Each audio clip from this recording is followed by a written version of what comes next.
Very pleasant vanakkam to everyone. In today class we will learn about circular motion. Circular motion means பட்டப்பாதை இயக்கம்.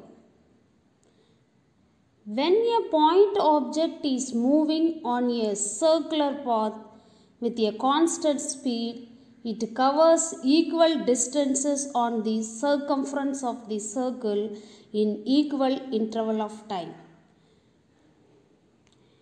ஒரு circle இருக்கு,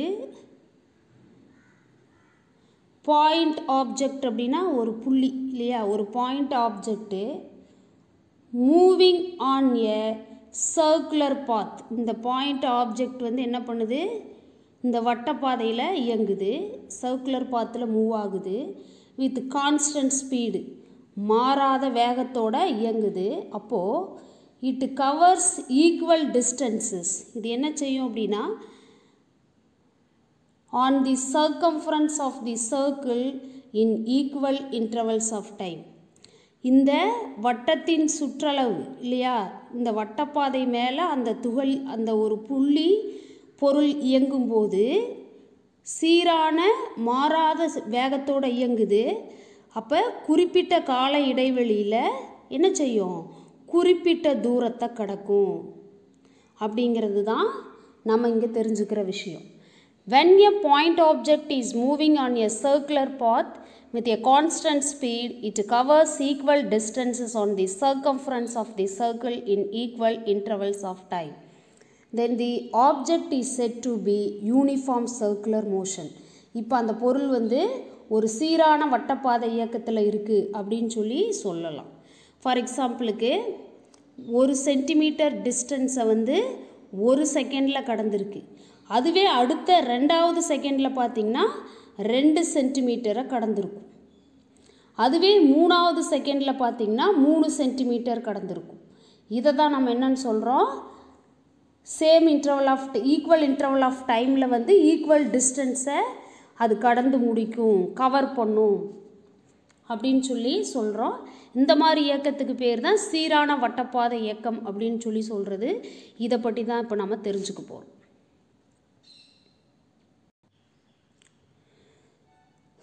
உதாரணத்துக்கு ஒரு புள்ளி பொருள் ஆரம்பத்தில் இது ஏ பி சி டி அப்படிங்கிற நிலைகள் எடுத்துக்கலாம். ஆரம்பத்தில் இந்த வட்டத்தில் ஆரம்பத்தில் ஏங்கிற நிலையில் இருக்குது, 2 செகண்டில் பிங்கிற நிலையை அடைஞ்சிருச்சு. அதுக்கப்புறம் அடுத்த 2 செகண்டில் என்னாச்சு அப்படின்னு பார்த்திங்கன்னா சின்ற நிலையை அடைஞ்சிருச்சு. அடுத்த 2 செகண்டில் பார்த்திங்கன்னா டின்ற நிலையை அடைஞ்சிருச்சு. அடுத்த 2 செகண்டில் ஏங்கிற நிலையை அடைஞ்சிருச்சுன்னு எடுத்துக்கிட்டோம் அப்படின்னா சீரான கால இடைவெளியில் சமமான தொலைவை கடக்கும். இப்போ இந்த பொருளோட இயக்கம் ஒரு சீரான வட்டப்பாதை இயக்கம் அப்படின்னு சொல்லலாம்.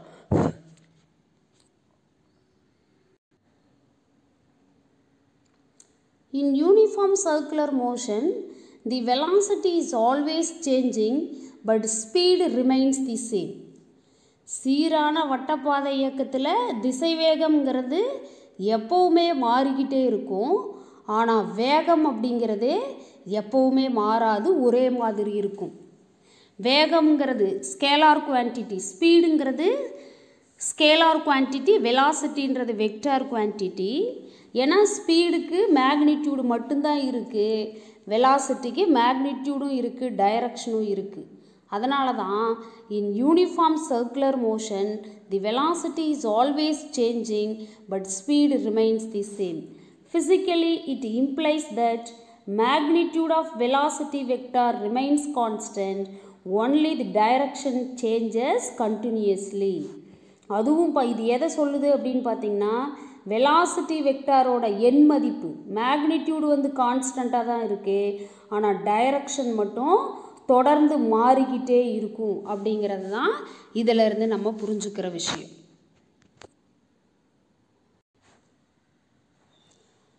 If the velocity changes in both speed and direction during the circular motion, we get non-uniform circular motion.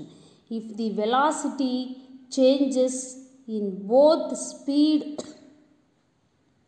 and direction during the circular motion. ஸ்பீடும் டைரக்ஷனும் வட்டப்பாதை இயக்கத்தின் போது மாறிக்கிட்டே இருந்துச்சு அப்படின்னா, if the velocity changes in both speed and direction during the circular motion, we get non-uniform circular motion. Circular motionல 2 types இருக்கு, uniform circular motion and non-uniform circular motion சொல்லி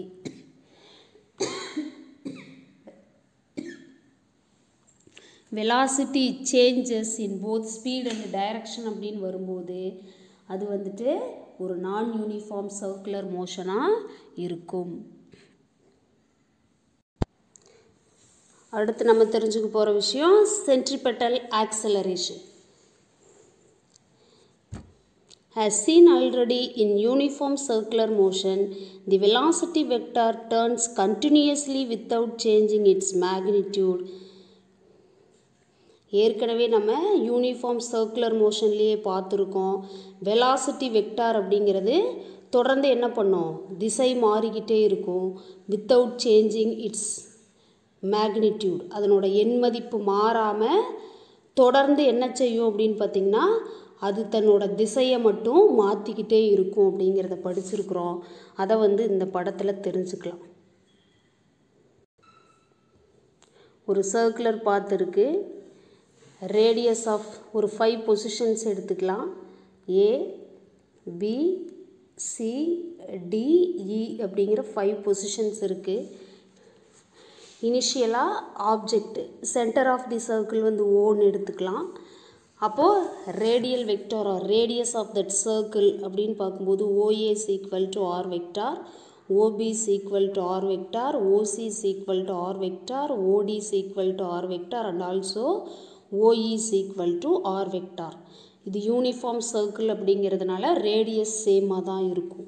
இனிஷியலாக பார்த்தீங்கன்னா object ஏன்ற பொசிஷனில் இருக்குது. நான் ஏற்கனவே சொல்லி கொடுத்துருக்கேன் ரேடியஸும் வெலாசிட்டியும் மியூச்சுவலி பர்பெண்டிகுலர் அப்படின்னு. அப்போ ஏன்ற பொசிஷனில் ஆப்ஜெக்ட் இருக்கும்போது this only direction of velocity and object at B வரும்போது this only direction of velocity and object at C வரும்போது this only direction of velocity and object at D வரும்போது this only direction of velocity and also object at E வரும்போது this only direction of velocity. ஆனால் இங்கே ஒரு முக்கியமான விஷயம் நம்ம கவனிக்கணும். என்ன அப்படின்னு பார்த்தீங்கன்னா, டைரக்ஷன் தொடர்ந்து மாறிக்கிட்டே இருக்குது. ஆனால் magnitude of this velocity vector அப்படிங்கிறது சேமாகவே இருக்குது. அந்த மேக்னிடியூட் சேமாகவே இருக்குது அப்படின்றத எப்படி நம்ம அண்டர்ஸ்டாண்ட் பண்ணுறது அப்படின்னு பார்த்திங்கன்னா, லென்த் ஆஃப் திஸ் லைன் பார்த்திங்க அப்படின்னா எல்லா பொசிஷன்லேயுமே சேமாகவே இருக்குது. அப்போ வெலாசிட்டி வெக்டாரோட மேக்னிடியூடு சேமாக இருக்குது. டைரக்ஷன் மட்டும் அந்த சர்க்குலர் பாத்தில் எந்த நிலையில் அந்த பொருள் இருக்குங்கிறத பொறுத்து மாறிக்கிட்டே இருக்குது அப்படிங்கிறத தான் இதிலேருந்து நம்ம தெரிஞ்சுக்கிறோம். Note that the length of the velocity vector is not changed during the motion, implying that the speed remains constant. இங்கே ஒரு விஷயத்தை நம்ம குறிப்பிட்டு சொல்லணும். அந்த வெலாசிட்டி வெக்டாரோட லென்த் அப்படிங்கிறது மாறவே இல்லை. எப்போ? During the motion. இயக்கம் அடையும் போது அந்த வெலாசிட்டி வெக்டாரோட லென்த்துங்கிறது மாறவே இல்லை. இது எதை நமக்கு உணர்த்துது அப்படின்னு பார்த்தீங்கன்னா, speed remains constant, magnitude of velocity remains constant, the direction of velocity only changed. S,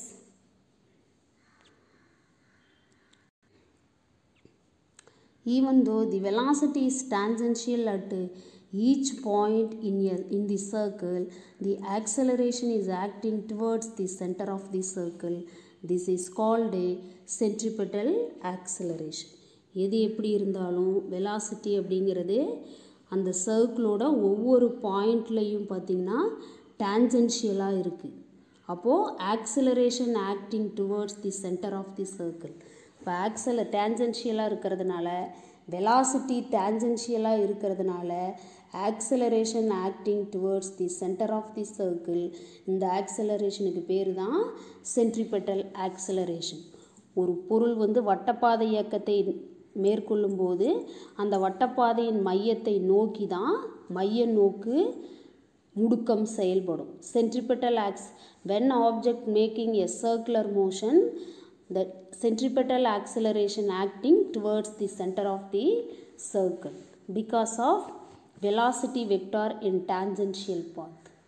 Yes, it always points towards the center of the circle. Centripetal acceleration அப்படிங்கிறது எப்பவுமே என்ன செய்யும் அப்படின்னு பார்த்தீங்கன்னா அந்த வட்டப்பாதையோட மையத்தை நோக்கி தான் அமையும்.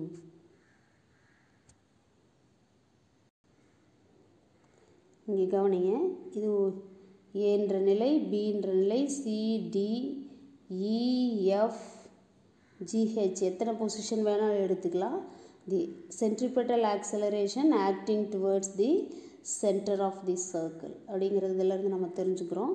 இப்போ இந்த நிலையில் பார்த்தோம் அப்படின்னு பார்த்திங்கன்னா ஃபஸ்ட்டு இந்த பொசிஷனை எடுத்துக்கிறோம் அப்படின்னா இது A1 அப்படிங்கிற ஏங்கிற பொசிஷனை எடுத்துக்கிட்டோம் அப்படின்னா வெலாசிட்டி வெக்டார் V1. அப்போ டைரக்ஷன் ஆஃப் வெலாசிட்டி வெக்டார் இந்த மாதிரி இருக்குமா இருக்காதா? அப்போது இங்கே பார்த்திங்கன்னா ஆக்சலரேஷனும் இந்த சர்க்குலர் பாத்துக்கு டேஞ்சென்ஷியலாக வெலாசிட்டி இருக்கிறதுனால இந்த சென்ட்ரிபெட்டல் ஆக்சலரேஷனுங்கிறது acting towards the centre of the circle. இப்போ both are mutually perpendicular to one another இருக்குது. இது ஃபஸ்ட்டு பொசிஷன். இது வந்துட்டு வெலாசிட்டி வெக்டார் V1, இது வெலாசிட்டி வெக்டார் V2 அப்படின்னு எடுத்துக்கிட்டோம் அப்படின்னா இந்த ரெண்டுக்கும் இடையில் இருக்கிற டிஃப்ரென்ஸ் தான் சேஞ்ச் இன் வெலாசிட்டி வெக்டார். டைமை பொறுத்து வெலாசிட்டி சேஞ்ச் ஆச்சு, டைமை பொறுத்து வெலாசிட்டி சேஞ்ச் ஆச்சுன்னா அதுதான் acceleration. Change in velocity with respect to time அப்படிங்கிறது தான் acceleration. The centripetal acceleration is derived from a simple geometrical relationship between position and velocity vector. Centripetal acceleration ஒரு எளிமையான வடிவியல் முறைப்படி என்ன பண்ணுறோம் அப்படின்னா கண்டுபிடிக்கிறோம். எதை வச்சு அப்படின்னு பார்த்திங்கன்னா பொருளோட நிலைக்கும் வெலாசிட்டி வெக்டாருக்கும், பொசிஷன் ஆஃப் தி ஆப்ஜெக்ட்டுக்கும் வெலாசிட்டி வெக்டாருக்கும் இடையில் இருக்கிற ரிலேஷன் அடிப்படையாக வச்சு ஒரு எளிய வடிவியல் முறைப்படி நம்ம சென்ட்ரிபெட்டல் ஆக்சலரேஷன் மைய நோக்கு முடுக்கத்தை வருவிக்கிறோம். The centripetal acceleration is derived from a simple geometrical relationship between position and velocity vector.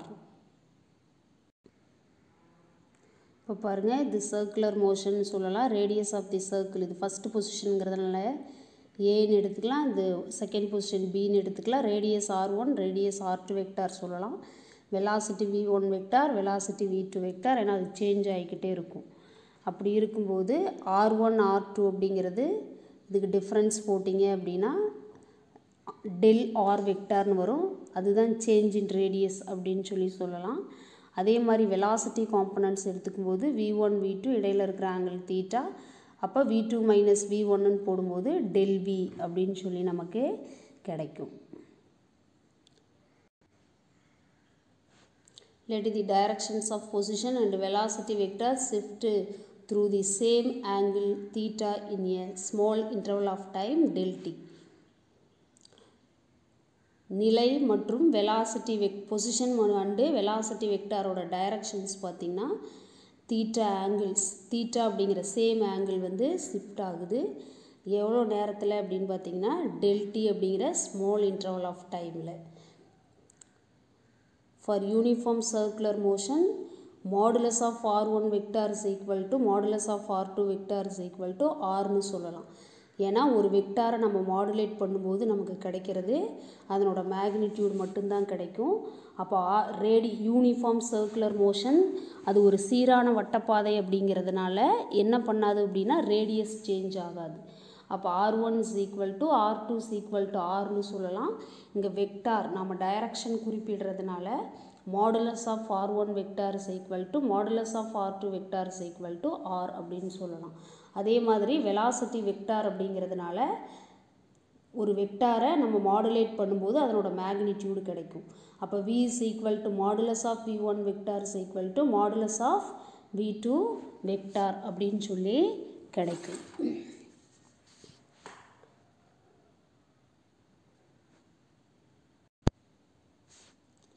If the particle moves from the position vector r1 to r2, the displacement is given by del r vector is equal to r2 minus r1. இல்லையா, r1லேருந்து r2க்கு position vector displays ஆகுது.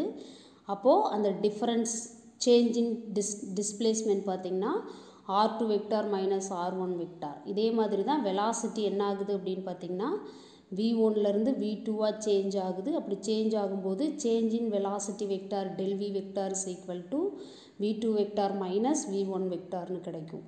தென் the magnitude of displacement del r and the magnitude of the displacement del r and of del v satisfy the following relation. Magnitudes of displacement magnitudes of velocity என்ன பண்ணுது அப்படின்னு பார்த்தீங்கன்னா இந்த following relation satisfy பண்ணுது. அப்போது del r divided by r is equal to minus del v divided by v is equal to theta அப்படின்னு சொல்லி சொல்லலாம்.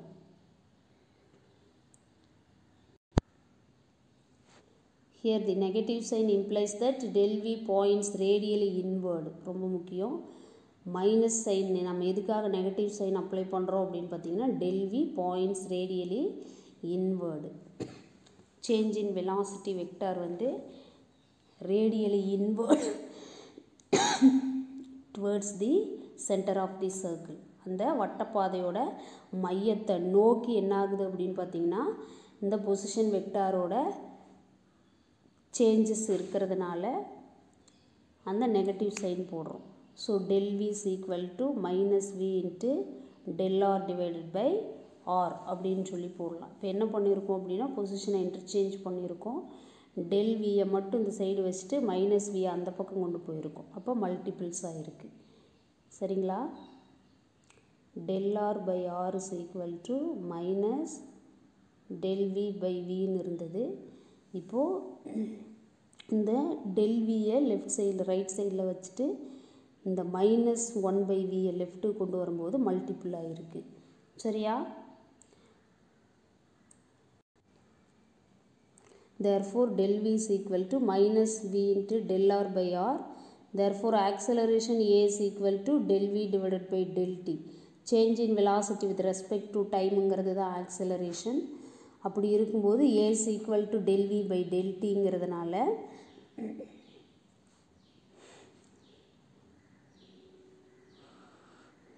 இந்த எக்ஸ்பிரஷனை வந்து del t-ஆல் மல்டிபிள் பண்ணுறோம் எய்தர் சைடு இல்லையா? டிவைடட் பை del t-ன்னு போடலாம். அப்புறம் இங்கேயும் என்ன பண்ணலாம் அப்படின்னா இன்ட்டு 1 by del t-ன்னு போடலாம். அப்போது இந்த மைனஸ் v by r செப்பரேட்டாக எடுத்துக்கலாம். இங்கே ஒரு மைனஸ் சைன் வரணும். மைனஸ் v by r செப்பரேட்டாக எடுத்துக்கிட்டோம் அப்படின்னா del r divided by del t-ன்னு கிடைக்கும். லெஃப்ட் சைடில் del v divided by del t-ன்னு கிடைக்கும். That is equal to acceleration. அப்போது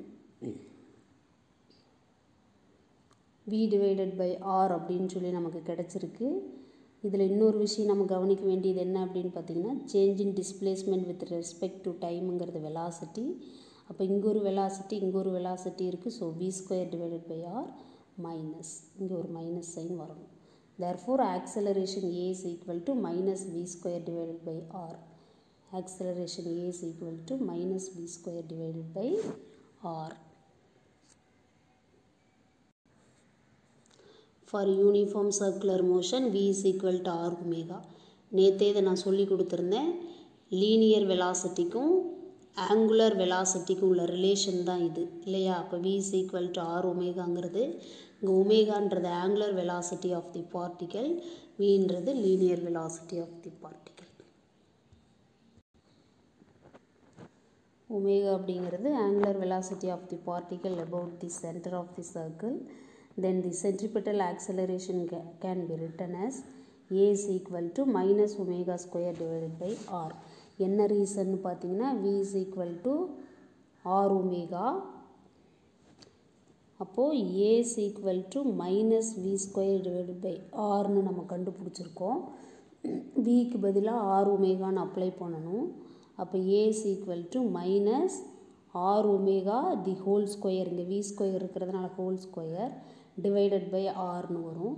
இந்த ஸ்கொயர் உள்ளே எடுத்துகிட்டு வாங்க. அப்போ R square omega divided by R அப்படின்னு சொல்லி கிடைக்கும். இங்கே ஒரு நெகட்டிவ் சைன் இருக்குது.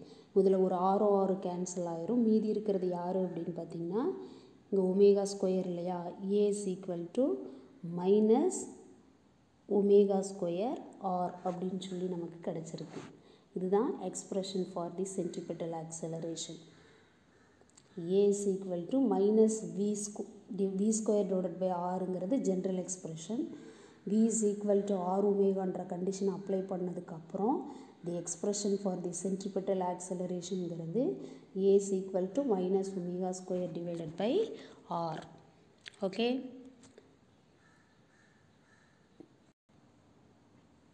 அடுத்து நம்ம தெரிஞ்சுக்க போகிற விஷயம் என்ன அப்படின்னு பார்த்தீங்கன்னா non uniform circular motion. If the speed of the object in circular motion is not constant then we have non uniform circular motion. The speed of the object in circular motion, ஒரு பொருள் வட்டப்பாதை இயக்கத்தை மேற்கொள்ளும்போது அதனோட வேகம் ஒரு மாறிலி மதிப்பாக இல்லை அப்படின்னா நமக்கு கிடைக்கிறது யார் அப்படின்னு பார்த்திங்கன்னா ஒரு நான் யூனிஃபார்ம் சர்க்குலர் மோஷன், சீரற்ற வட்டப்பாதை இயக்கம் தான் கிடைக்கும். ஸ்பீடு கான்ஸ்டன்ட் அப்படின்னா ஒரு ஆப்ஜெக்ட் சர்க்குலர் மோஷனுக்கு இன்வால்வ் ஆகும்போது ஸ்பீடு கான்ஸ்டன்ட் அப்படின்னா அது uniform circular motion.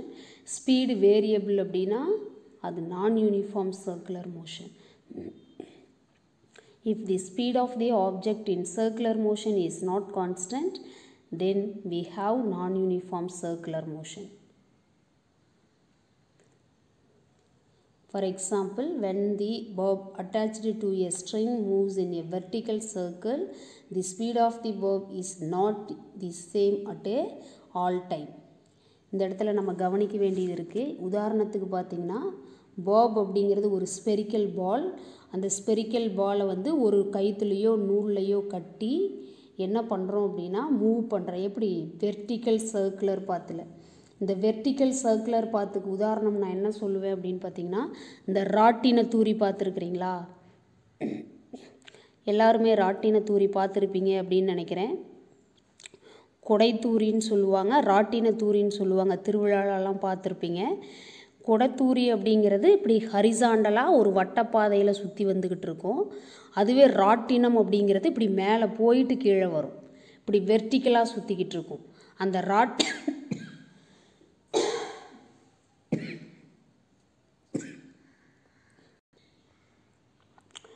Motion of the நான் யூனிஃபார்ம் சர்க்குலர் மோஷனுக்கு பெஸ்ட் எக்ஸாம்பிள் யார் அப்படின்னு பார்த்தீங்கன்னா அந்த ராட்டினம் தான். ஒரு ஸ்பெரிக்கல் பாலை ஒரு கயிற்றில் கட்டி என்ன பண்ணுறோம், செங்குத்து வட்டத்தில் வெர்டிக்கல் சர்க்குலர் பாத்தில் மூவ் பண்ண வைக்கும்போது ஸ்பீட் ஆஃப் தி பாப், அந்த ஸ்பெரிக்கல் பாலோட வேகம் என்ன பண்ணும், எல்லா நேரத்துலேயும் ஒரே மாதிரி இருக்காது. மேலே போகும்போது வேகம் குறையும், ஏன்னா அகைன்ஸ்ட் தி கிராவிட்டி மூவ் ஆகுது. கீழ் நோக்கி வரும்போது ஸ்பீடு என்ன ஆகும் அப்படின்னா இன்க்ரீஸ் ஆகும், ஏன்னா along the gravity, acceleration due to gravity. கிராவிட்டிக்கு எதிர் திசையில் இயங்கும்போது வேகம் கம்மியாகவும் கிராவிட்டியோட திசையில் வரும்போது வேகம் அதிகமாகவும் இருக்கும். இந்த மாதிரி சுற்றுறதை பார்த்துருப்பீங்க வெர்டிக்கலாக. ராட்டின தூரி தான் இதுக்கு மிகச்சிறந்த உதாரணம்.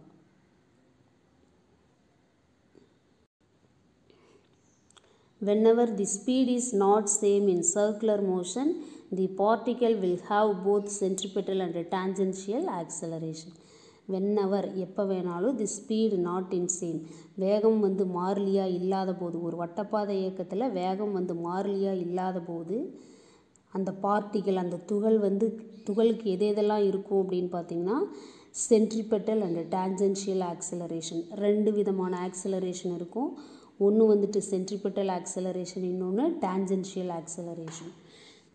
ஒரு பொருள் வட்டப்பாதை இயக்கத்தை மேற்கொள்ளும் போது அதனோட வேகம் மாறிலி மதிப்பாக இல்லை, வேகம் ஒரே மாதிரி இல்லை அப்படின்னா அந்த துகள் சென்ட்ரிபெட்டல் ஆக்சிலரேஷனும் இருக்கும், டான்ஜென்ஷியல் ஆக்சிலரேஷனும் அதுக்கு இருக்கும். சென்ட்ரிபெட்டல் ஆக்சிலரேஷன்னா மைய நோக்கு முடுக்கம், டான்ஜென்ஷியல் அப்படின்னா சாய்வு முடுக்கம் அப்படின்னு சொல்லுவோம். இங்கே பாருங்கள், ஒரு பொருள் சீரற்ற வட்டப்பாதை இயக்கத்தை மேற்கொள்ளுது, ஏன்னா வேகம் வந்து மாறிலி கிடையாது. அதனால் ஆறு ஆரம் இருக்கிற வட்டப்பாதையில் அந்த துகள் இயங்கும்போது அந்த துகள் இரண்டு விதமான முடுக்கத்தை பெறும். ஏசிங்கிறது சென்ட்ரிபெட்டல் ஆக்சலரேஷன், ஏடி அப்படின்றது டான்ஜென்ஷியல் ஆக்சலரேஷன். இந்த டான்ஜென்ஷியல் ஆக்சலரேஷனுங்கிறது along the direction of velocity வெக்டாராக இருக்கும். சென்ட்ரிபெட்டல் ஆக்சலரேஷன் அப்படிங்கிறது moving towards the centre of the சர்க்கிளாக இருக்கும். Both are mutually perpendicular to one another. இப்போ ரிசல்டன்ட் ஆக்சலரேஷன் ஏஆர் அப்படின்னு சொல்லலாம். Resultant acceleration of tangential acceleration and centripetal acceleration வந்து a r அப்படின்னு சொல்லலாம். இப்போ தீட்டா இங்கே தீட்டா கோணம் நம்ம மெஷர் பண்ணியிருக்கோம். அப்போ இது அட்ஜசன்ட் சைடு, இது ஆப்போசிட் சைடாக இருக்கும். The resultant acceleration is obtained by vector sum of centripetal and tangential acceleration. Resultant acceleration நமக்கு எப்படி கிடைக்கும் அப்படின்னா வெக்டார் சம் ஆஃப் பண்ணணும். யாரை? சென்ட்ரிபெட்டல் அண்டு டான்ஜென்ஷியல் ஆக்சலரேஷனோட வெக்டார் சம் வேல்யூ வந்து நமக்கு ரிசல்டன்ட் ஆக்சலரேஷன் ஆஃப் தட் ஆப்ஜெக்டை கொடுக்கும். Since centripetal acceleration is v square by r ன்னு நமக்கு தெரியும், the magnitude of this resultant acceleration is, அதாவது ar square is equal to at square plus ac square ன்னு சொல்லலாம். இங்கே வந்து நமக்கு ar தான் வேணும். அப்போ ar ஸ்கொயரை ஏவாக மாற்றும் பொழுது இந்த டேர்ம் வந்து ஸ்கொயர் ரூட்டுக்குள்ளே வரும்.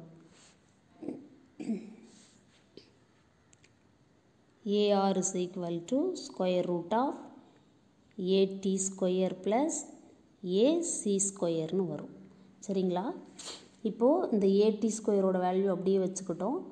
ac வந்து நம்ம ஏற்கனவே கண்டுபிடிச்சிருக்கிறோம் v ஸ்கொயர் பை ஆர்ன்னு. அப்போ v square by R the whole square அப்படின்னு சொல்லி அப்ளை பண்ணிக்கலாம். therefore the resultant acceleration of that particle is equal to square root of at square plus p square by r the whole square. This resultant acceleration makes an angle theta with the radius vector. Radius vector கூட அந்த resultant acceleration theta கோணத்தை ஏற்படுத்துது. அப்போ அதிலிருந்து angle theta கண்டுபிடிக்கலாம். tan theta is equal to opposite side divided by adjacent side. இங்கே opposite sideங்கிறது at, adjacent sideங்கிறது at. opposite sideங்கிறது at, adjacent sideங்கிறது ac. tan theta is equal to opposite side divided by adjacent side. அப்படி பார்க்கும்போது tan theta is equal to opposite sideங்கிறது at divided by adjacent sideங்கிறது ac. இங்கே at divided by யார் இருக்கிறா? ac-யோட value வந்து v square divided by r. இதிலிருந்து நம்ம theta கண்டுபிடிச்சோம் அப்படின்னா theta is equal to tan inverse of at divided by v square by r அப்படின்னு சொல்லலாம். இங்கே பார்த்தீங்க அப்படின்னா ரிசல்டன்ட் வெக்டார் வந்து ஏசி கூட ரேடியல் வெக்டார் கூட தீட்டா கோணத்தை ஏற்படுத்துது. அப்போது இதிலிருந்து நம்ம tan தீட்டா கண்டுபிடிக்கும்போது opposite side divided by adjacent side. அப்போது a r is equal to a t divided by ஏசின்னு கிடைக்கும். tan theta is equal to AR கிடையாது, tan theta is equal to AT by AC. அப்போது tan theta is equal to ATன்றது unknown value divided by ACங்கிறது V square divided by R. இதிலிருந்து theta கண்டுபிடிச்சிங்க அப்படின்னா theta is equal to tan inverse of AT divided by V square by Rன்னு கிடைக்கும். இதுதான் the angle which is made by the resultant acceleration with a radial vector. Okay, all of you understand, students? Okay, thank you for listening.